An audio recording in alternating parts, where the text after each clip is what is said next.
Hi guys, T100 Boy here. I just wanted to show you a quick vlog on something I saw on eBay. I don't know whether or not you guys have seen it before.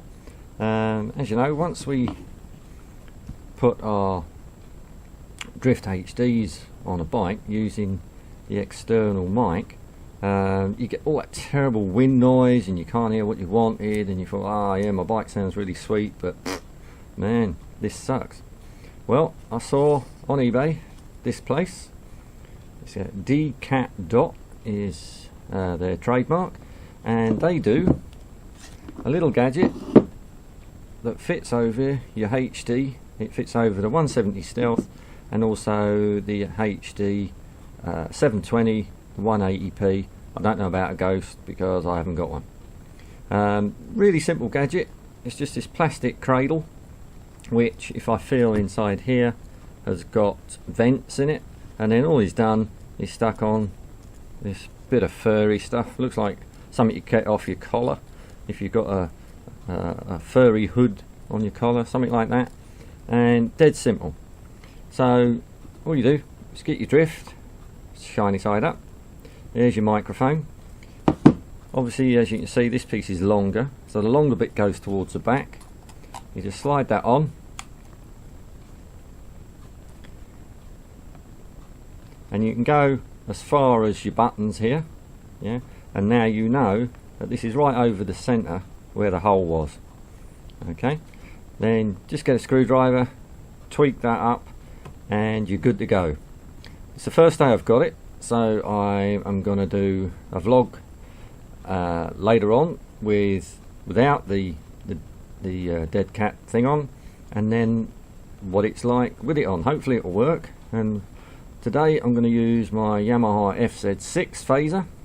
It's got twin exhausts out the back, and I've also got Scorpion cans on there, so sounds really sweet. But if you put this on without this thing, you can't hear anything but all this screaming and wind noise. Also, if I just scooch this across here, you can see the Triumph, and when I did the camera on the back here, it was a terrible noise, and I can't really get the full benefit of listening to these exhausts. So bike's been put away for the winter now, but if this works, that will be mounted here and hopefully get this really nice rasping noise from the old Triumph. Anyway guys, I'm gonna get lock and loaded and we'll see how this goes.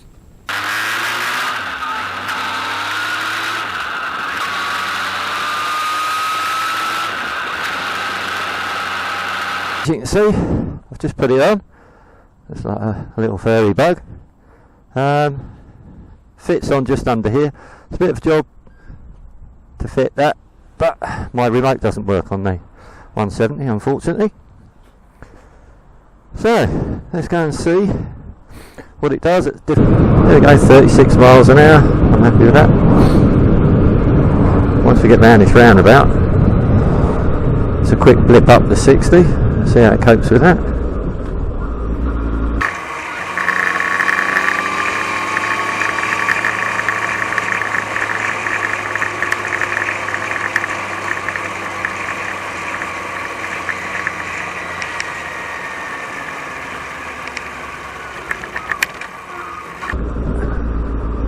I don't think Grandad's going to get in my way too much, do you?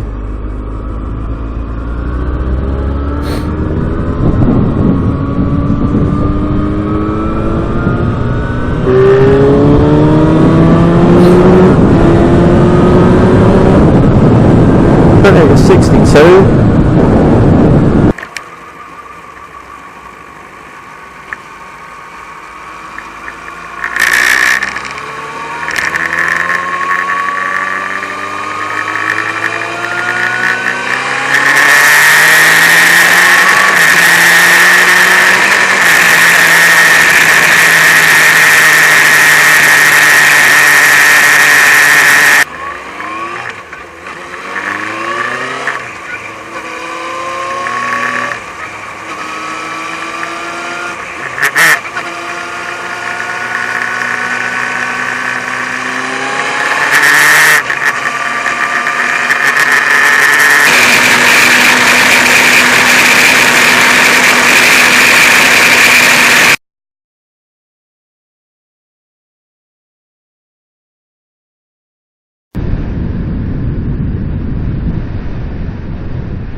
you've seen the video evidence.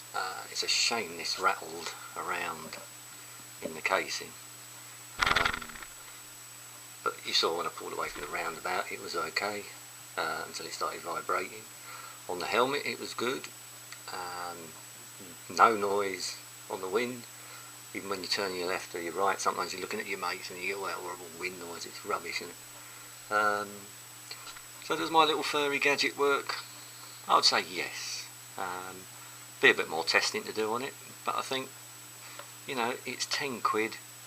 It's inoffensive. It does a job, and I'm sure with a bit more playing around with different mounts, different positions on the bike, we'll be able to get some really good sound out of it. So I think 8 out of 10 is a fair bet on that. And watch out for more vlogs. I will certainly do a few more using this little critter. You know, it did its job. It picked up the rain noise hitting the helmet, you know, which you wouldn't have heard otherwise with an outside. But you can really hear the bike when you use the internal mic on the crash helmet. So yeah, who knows? You might have to go down that route. One thing I will try though is I've got an underwater case for this, and I'll put it in that and use it on a side mount and see what the noise quality is like on that, just for a bit of fun. Anyway guys, hope this has been helpful. Cheers, speak to you soon.